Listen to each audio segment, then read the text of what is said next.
আজকে প্রীতি স্কুল ফিরলো আবার। খুশি তো তুই?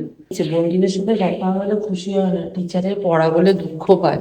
বাবা এক্সারসাইজ কমপ্লিট করে একটু ফ্রেশ হয়েছি। আর আজকে আমি তোমাদেরকে দেখাই কালকে যে প্রান্তিক জবা গাছটা এনেছিল, আর জবা গাছটা দেখো দুটো দুটো করে ফুটেছে। প্রীতির ঘরটা রোবো মুছছে বলে আমি দরজাটাকে বন্ধ করে দিয়েছি। আর শিব ঠাকুরকে দেবো। টাইমও হয়ে গেছে আর টুইটিকে আনতে যাওয়ার আর কি। অনেকদিন কার্ড নিয়ে যাওয়া, বাবা এই কার্ড ভুলে গেলে আমাকে আবার সেই মেন গেট থেকে এখানে আসতে হবে, কারণ কোনোদিন খাবে না, তাই না? এটা একটা ভালো অভ্যেস। টুইটি ঘুম থেকে উঠেছে, চুল কাচ্ছে, যাই হোক।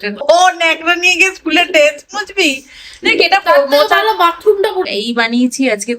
তরকার মনে হচ্ছে জলটা একটু বেশি পড়ে গেছে, অবশ্য একটু পরে টেনে